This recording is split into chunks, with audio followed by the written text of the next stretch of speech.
Bismillahirrahmanirrahim. Assalamualaikum warahmatullahi wabarakatuh. Perkenalkan, nama saya Kurnia Sari Wiwaha, peserta PKDP tahun 2024. Pada kesempatan kali ini, saya akan mempresentasikan dan juga menampilkan media pembelajaran pada mata kuliah Filsafat Islam. Pada perkuliahan kali ini, media pembelajaran yang akan saya gunakan ada dua. Yang pertama adalah media interaktif, yaitu Google Meet, dan yang kedua adalah media interaksi bersama dengan mahasiswa sebagai media ceramah interaktif, yaitu melalui media pembelajaran Kahoot.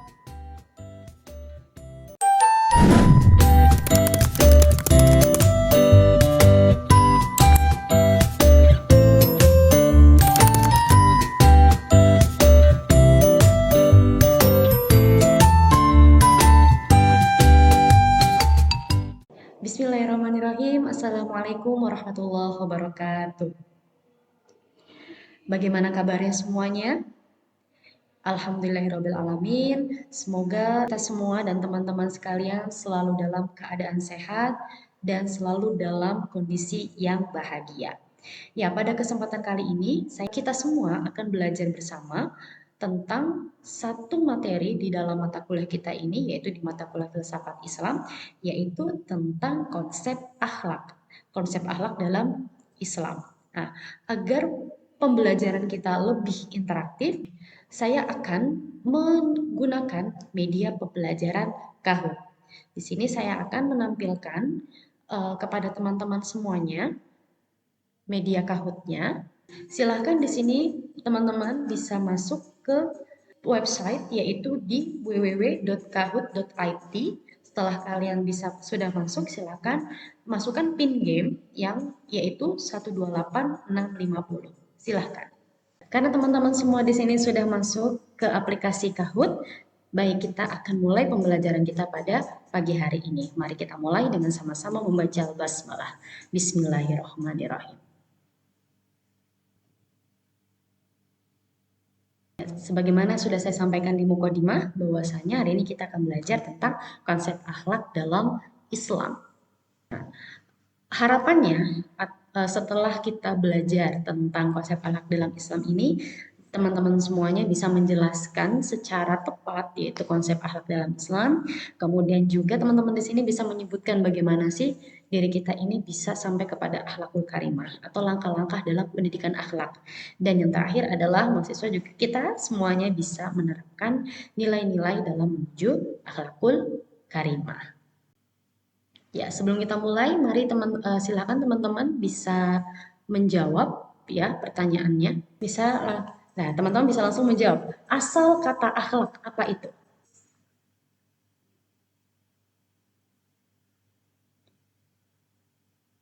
Ya, asal kata akhlak adalah kholaqo. Ya, ini ada satu orang yang benar. Ya, bagus sekali. Ya, kita lihat dulu secara ya wahyu yang benar.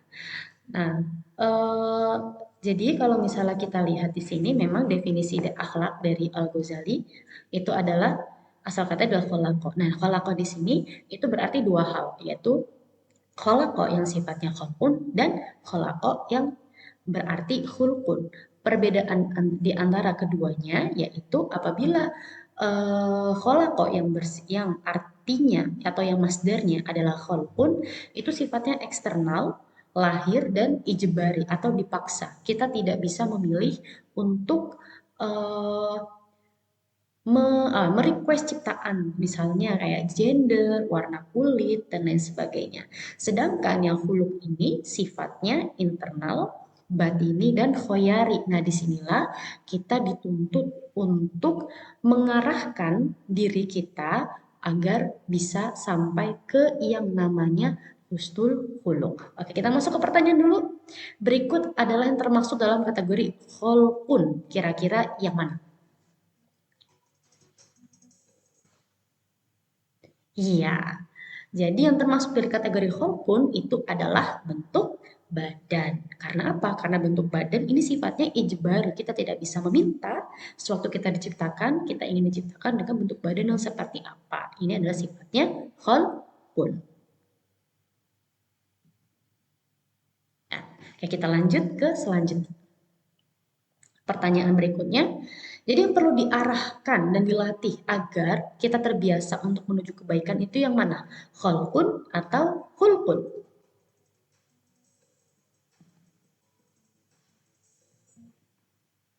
Iya, jadi yang harus dilatih agar bisa menuju kebaikan itu yang hulqun. Karena hulqun tadi dia sifatnya ijbari.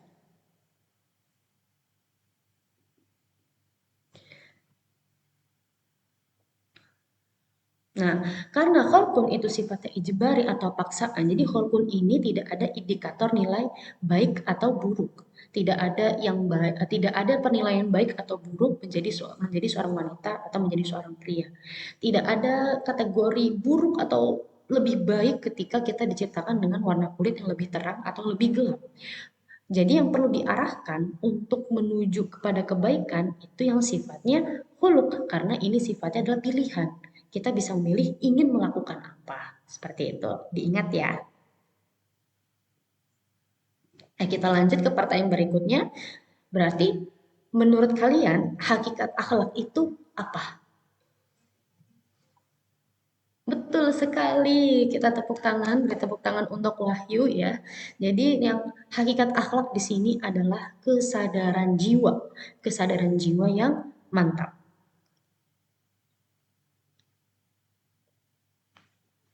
Nah, jadi di sini kita ambil definisi dari Al-Ghazali. Hakikat akhlak, Al-Ghazali mengatakan bahwasanya akhlak itu adalah suatu perangai. Dia adalah watak yang menetap kuat dalam jiwa dan ini merupakan sumber dari timbulnya perbuatan-perbuatan tertentu dari dalam dirinya.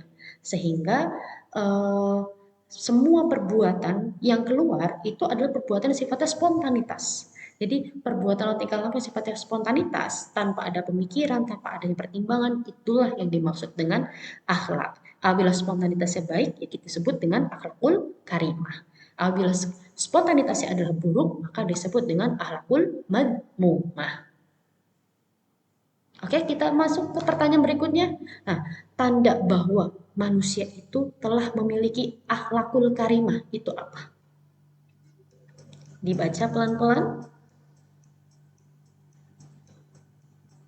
Nah, ya tadi sudah saya sampaikan ya bahwa seorang dikatakan memiliki akhlakul karim, memiliki akhlak yang baik adalah ketika kebaikannya itu ditampilkan atau dihadirkan secara spontan tanpa ada pertimbangan.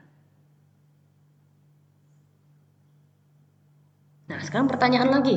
Nah, ini ada satu eh, kejadian. Nah, menurut kalian nih, ya, ini termasuk pada perwujudan akhlakul karimah atau bukan? Iya, ini bukan perwujudan akhlakul karimah ya. Kenapa? Karena ya memang tidak mencontek saat ujian itu adalah perbuatan yang baik. Tetapi Ardi di sini tidak mencontek tapi atas ada pertimbangan. Pertimbangannya apa sih? Kalau saya tidak eh, kalau saya mencontek kemudian nanti ketahuan kemudian nilai saya hangus. Itu kan ada pertimbangan situ yang akhirnya menunjukkan pada keputusan Ardi tidak menyontek. Nah, pertanyaan lagi. Nah, ini sekarang kita masuk ke Ibu Numis KW. Saya belum belum menjelaskan ya, tapi coba ditebak dulu. Kira-kira akhlak itu merupakan kondisi jiwa juga nggak ya kalau katanya Ibu Numis KW?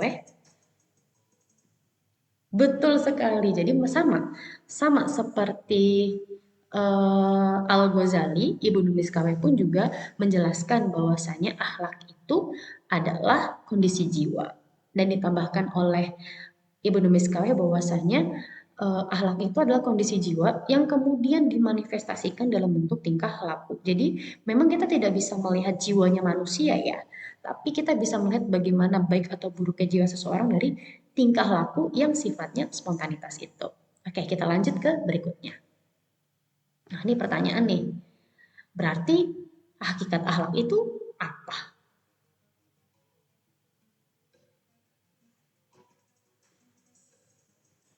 Nah, tadi ini udah kayaknya pertanyaan ini udah ya, jadi nggak apa-apa ya. Lanjut aja. Nah ini dia hakikat akhlak. Jadi yang namanya akhlak itu bukan pengetahuan. Akhlak juga bukan takdir. Akhlak bukan pengamatan.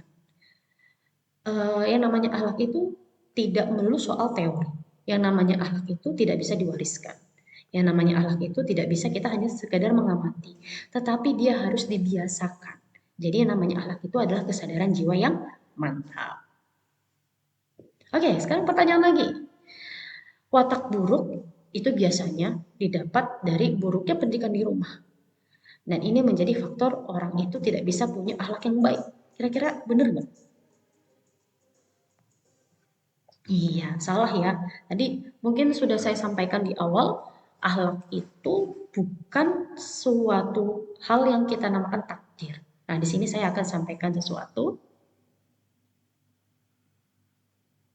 Nah, ini. Ya, terus mengapa akhlak seseorang itu beda-beda? Nih yang tadi, kalau kita lihat pertanyaan tadi, kalau kita lihat modal akhlak itu memang ada 4. Yang pertama itu adalah wataknya, yang kemudian adalah budaya, yang ketiga adalah pengetahuan. Memang mungkin ketika beberapa manusia itu belum mendapatkan pendidikan akhlak yang baik, akan berimbas kepada perilakunya yang juga tidak baik. Tetapi hal itu eh, tidak bisa kita katakan sebagai sesuatu yang paten. Oh, saya bukan menjadi, tetapi hal tersebut kira-kira hal yang paten atau enggak menurut teman-teman di sini? Coba sekarang dijawab di pertanyaan berikut. Konsep akhlak, karena akhlak itu memiliki modal, makanya bersifat paten dan tidak bisa dirubah. Kira-kira benar apa salah? Nah, iya salah ya. Jadi kalau misal kita lihat di sini, memang modal akhlak ini ada 4. Tetapi itu bukan hal yang paten, dia masih bisa dirubah. Nah, ini. Terus bagaimana cara menuju akhlak? Bagaimana supaya spontanitas kita ini adalah spontanitas yang baik? Ya, ini kita masuk ke sini dulu. Jadi cara yang paling tepat dalam pendidikan akhlak itu apa kira-kira? Aduh, sayang sekali salah ya. Jadi yang cara paling tepat dalam pendidikan akhlak itu bukan tadi saya katakan bahwa soal teori, bukan soal nasihat, tetapi pembiasaan. Ya kalau di sini namanya jiwa itu bisa dilatih dengan kesungguhan. Tadi ada satu modal akhlak ya, kesungguhan. Dia bisa dilatih. Jadi, bagaimana cara melatih jiwa supaya bisa mengarah kepada kebaikan? Bagaimana cara supaya akhlak itu bisa diarahkan kepada kebaikan? Caranya salah satunya adalah dengan pembiasaan. Karena apa? Karena akhlak itu bukan teori. Akhlak itu adalah pembiasaan. Jadi ketika kita sudah terbiasa berbuat kebaikan terus-menerus, lama-lama kebaikan itu akan datang dengan sendirinya. Lama-kelamaan akhlak itu akan berwujud sebagai sesuatu yang sifatnya spontanitas. Dan ini ditambahkan kemudian oleh Al-Farabi bahwasanya barang siapa yang melakukan kebaikan, niscaya dia akan mendapatkan kebahagiaan. Nah, sekarang pertanyaan lagi nih. Tapi banyak nih orang yang susah menuju kebahagiaan karena orientasinya ada unsur jasad. Kira-kira benar apa salah? Iya.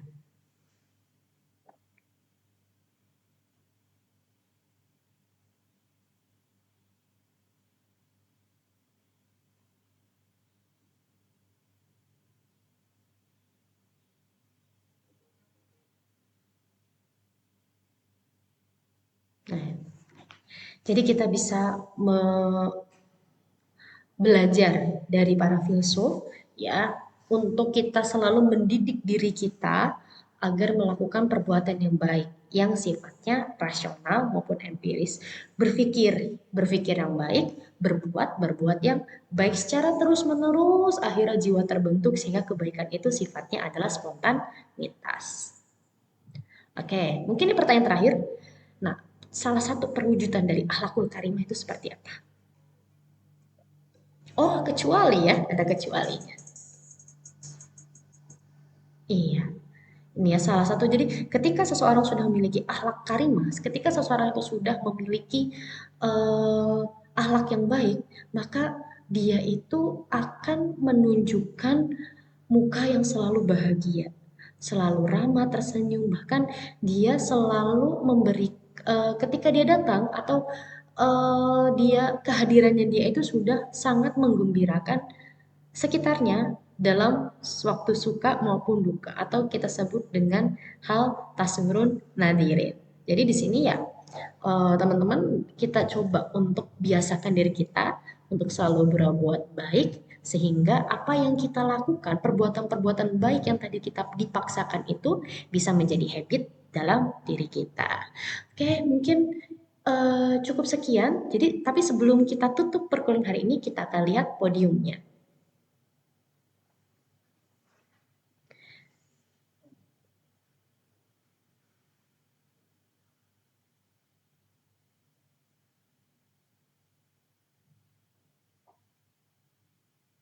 Oke, Wahyu, kita beri tepuk tangan kepada Wahyu. Selamat ya. Jadi saya harap perkuliahan hari ini bisa sangat bermanfaat untuk kehidupan kita, terutama dalam pembentukan jiwa sehingga kita memiliki akhlak yang mulia atau kita sebut dengan akhlakul karimah. Ya, karena waktu sudah habis, mari kita cukupkan di sini. Mari kita tutup dengan bacaan hamdalah. Alhamdulillahirabbil alamin. Terima kasih semuanya. Bila taufiq wal hidayah. Assalamualaikum warahmatullahi wabarakatuh.